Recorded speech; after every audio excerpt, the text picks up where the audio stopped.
Today, we're going to talk about the PAX Good Behavior game and how that works very well and integrates with Pbis. My name is Mike Mumfer. First and foremost, I always like to start out and say that I'm a father and husband first. I have 3 children, Max, Zach, and Troy. Max and Zach are twins. You can see their ages there. I do not have 2 wives. 1 wife is enough. But speaking of my wife, she works in education, and she works at Johns Hopkins. She's a cultural anthropologist, and her specialty is disproportionality.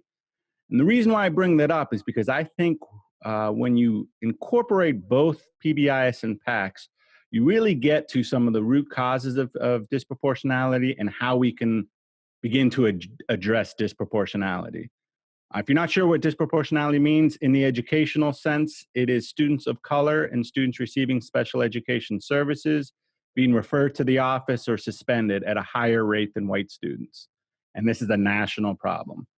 I really truly believe that PBIS and PACS working together can help address it. It's not going to solve the problem, but it can definitely help address that problem. So a little bit about myself professionally. I am the lead specialist on student behavior and school climate at the Maryland State Department of Education. Prior to that, I was the PBIS coordinator for Montgomery County Public Schools, which is the largest school district in Maryland. It's just north of Washington, D.C. Did that for about 3 years. Prior to that, I worked at Johns Hopkins University, where I was a school climate specialist, and also a PACS Good Behavior Game trainer. That's where I got my experience using PACS and training in PACS. And prior to that, which I think is probably the most important thing on the slide, is that I was a classroom teacher in Baltimore City for 10 years. And I have used PACS and PBIS in my classroom. And interestingly enough, when I first started, for about the first 5 years, I did not use PACS and PBIS in my classroom. So I have some experience of what it's really like with and without it in the classroom. And also part of my teaching experience in Baltimore City, I was a classroom and behavior management coach in Baltimore City as well. So next here, you can see that I am a PBIS geek. This is actually my family's PBIS matrix. We have taught our children, our sons, this. We have 3 core values, which is all about respect. It's respect ourselves, respect family members. And I put in respect property because my wife and I paid for most of this stuff. And so I want to make sure that we keep it there. And you can see the different categories of which I categorized our PBIS expectations and behaviors. So again, I am a PBIS geek. So how can we combine these 2 things, PACS and PBIS? I've worked in many schools where I've been told that, oh, we don't do PACS because we do PBIS, or we don't do PBIS because we do PACS.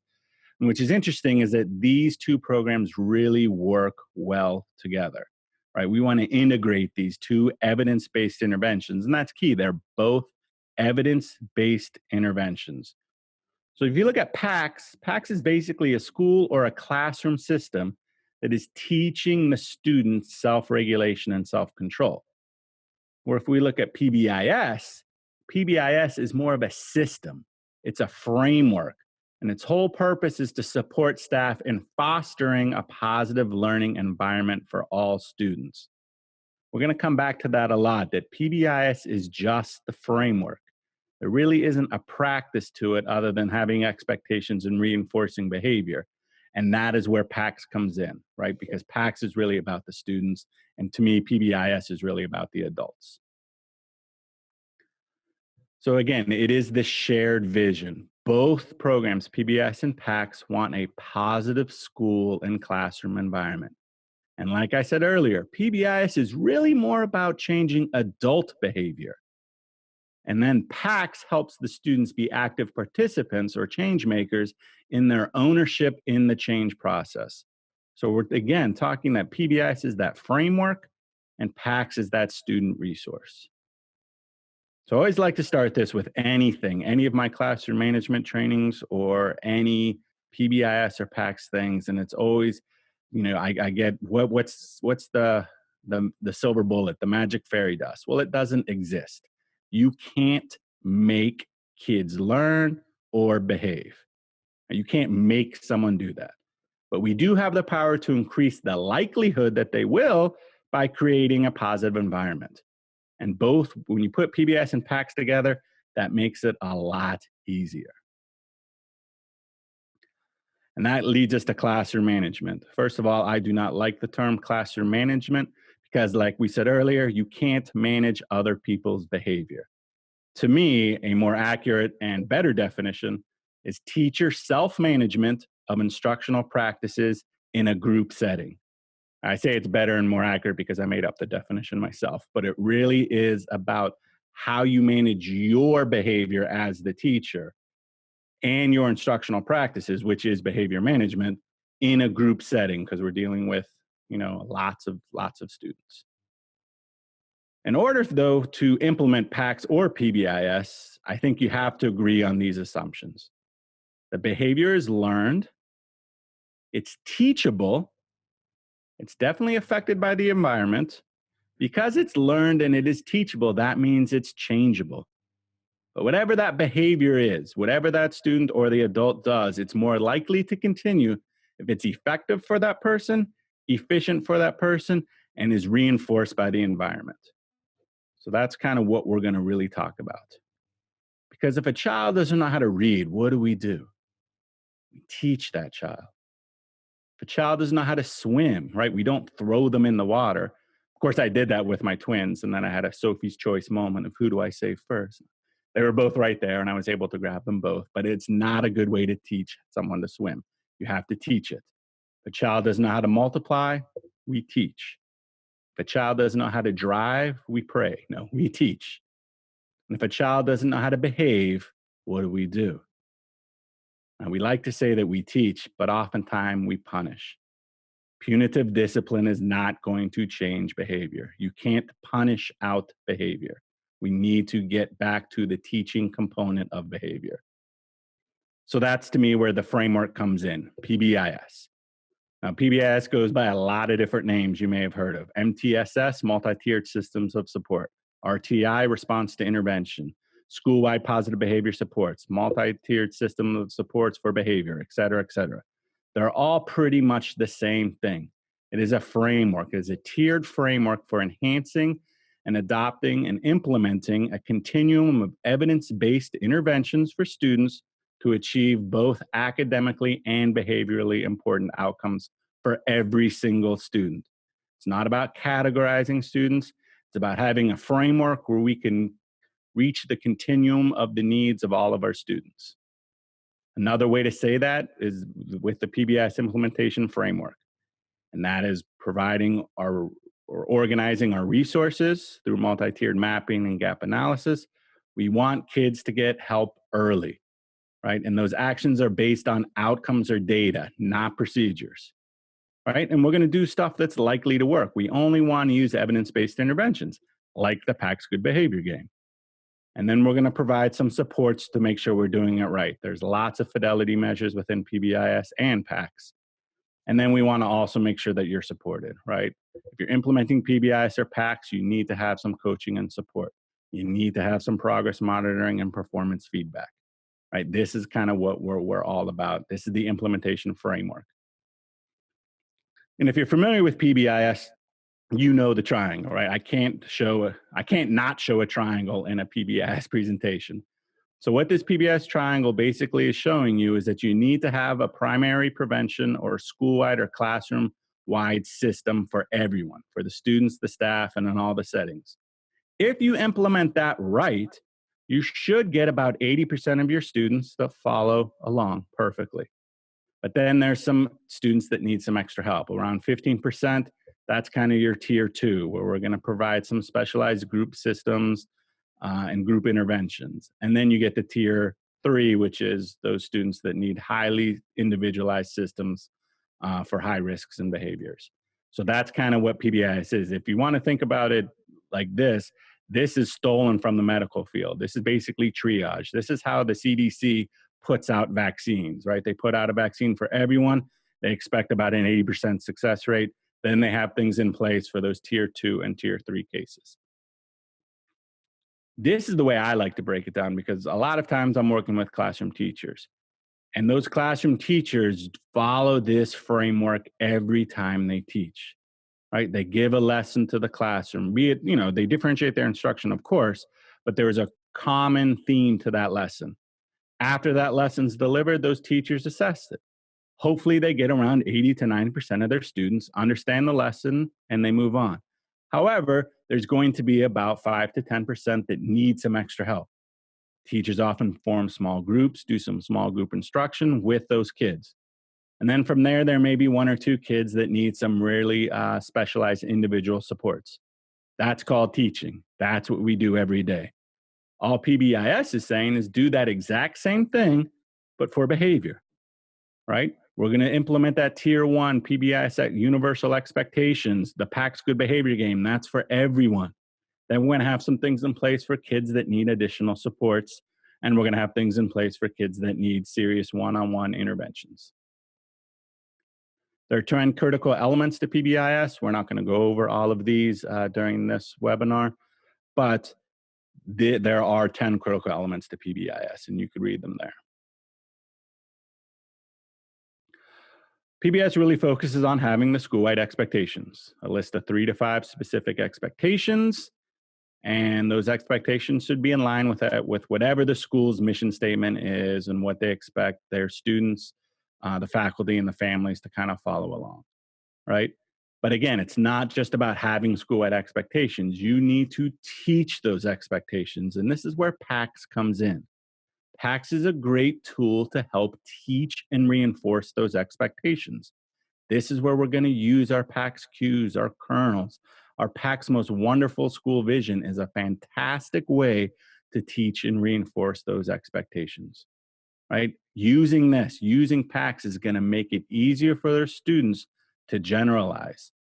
Just like they generalize PACS and spleens, using PACS is going to help those students generalize those school-wide expectations in every environment within the school. So like I said earlier, you can't just have these expectations. You have to teach them. One of the best pieces of advice I ever got as a new teacher was I needed to start to think student misbehaviors as learning errors. When I was first teaching, I was being observed, and my assistant principal said, Mike, you're very patient when kids make mistakes when it comes to their academics, but you're not quite as patient when it comes to misbehavior. And he really sat me down and said, you have to treat it the same way. These are just learning errors, right? So if a student makes a mistake in their math, I reteach their math. If a student makes a mistake in their reading, I reteach their reading. If a student makes a mistake in their behavior, I need to make sure I reteach that behavior. And then there's where we can, again, use those PACS cues and kernels in combination with my expectations, right? So we can say, for example, you are being safe in the hallway, right? That's one of our PBIS expectations, is to be safe. Where? In the hallway. How? By using PACS hands. That's PBIS and PACS working together. You are respecting your learning by using PACS voices, or you're respecting your peers, because that's an expectation of our school at PBIS, to be respectful. Well, how do we be respectful? One way is by using PACS voices, right? Using these cues and kernels is going to help those students generalize that behavior, which equals less reteaching and less loss of instructional time. Here's a great chart to reference. If you already have your PBIS expectations and you're incorporating PACS into it, here's a great way. A very common PBIS expectations are respecting yourself, others, the property or environment, and learning. Here's some cues and kernels that you can use that show respect. So for example, to respect yourself is being a PACS leader and using toodles. Right? You could see from here, there's a lot of different ways to incorporate the cues and kernels within your PBIS expectations. And creating that common language, right? We don't want to reinvent the wheel. If we're a PBIS school and we incorporate PACS, put those together. If we're a PACS school starting PBIS, we can use both of them integrated together to keep that common language. And again, when you get down to PBIS is school-wide, but also PBIS talks about having classroom systems. Within those classroom systems, we need to teach our routines. This is, again, where you can use your PACS quiet, your PACS beat the timer, or any other cue or kernel, PACS cue or kernel, because this teaches your system. This teaches your routines to have in place. A great way to do so in PBIS, you're supposed to set forth your classroom matrix, your classroom expectations. One of the best ways to do that is to do the PACS vision, right? The My Most Wonderful School, the see, hear, feel, do more and less of. This is where they learn PACS and spleens. This is where they learn what the expectations are and some non-examples. Using both of them together to create your PACS vision is also your classroom matrix. So why is this important? Why do we need to develop this system for teaching appropriate behavior? Right? The first and foremost is this creates a safe and predictable environment. That's one of the main reasons why when I work with teachers, it's all about setting forth expectations and having routines. We want them to feel safe. If you can predict what's going to happen next, you're less likely to engage your amygdala. And that kind of gets to the next 2 points, is that having these routines, having these systems in place helps allow for prefrontal cortex activity and disengages the amygdala. When that amygdala is disengaged, now we can foster our authentic relationships with our students. We also, though, need to be very careful that some students' amygdala triggers are quicker than others. Some students' amygdala triggers are quicker than others, such as exposure to trauma, genetics, developmentally appropriate lessons, nutrition. There's a whole lot of different reasons. But one of the things we want to do with PACS is figure out a way, can we teach self-regulation and deter that amygdala activity? Well, there is a way. It's PACS. So we're going to incorporate PACS within our PBIS, right? Because PACS expands on just posting those expectations.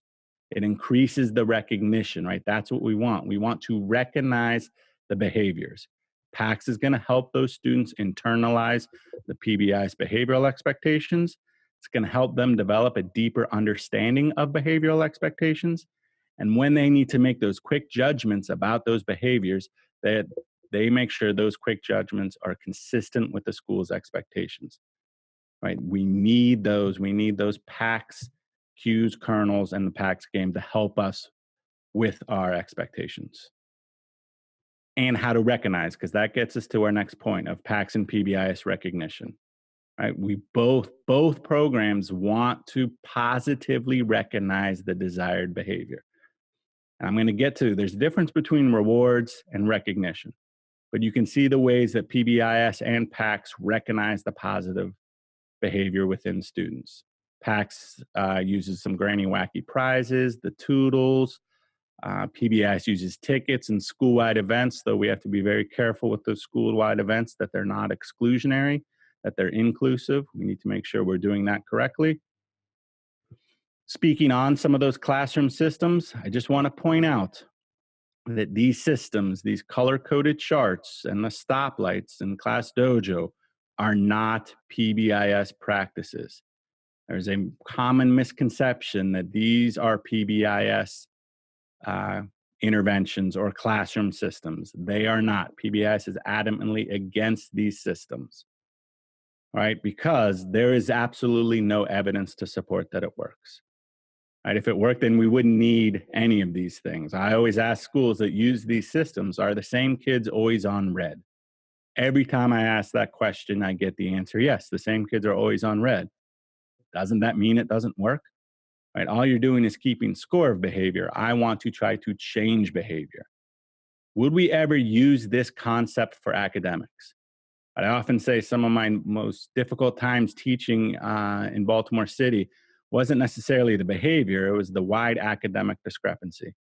For example, one year I taught fourth grade, I had kids reading at a pre-primer level, and in the same class I had kids reading at a collegiate level, right? So that was a lot of there was a lot of academic discrepancy.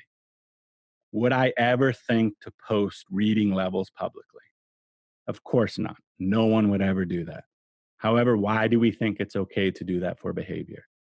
It is not. That is why PBIS does not condone the use of any of these color-coded stoplight systems for classroom management.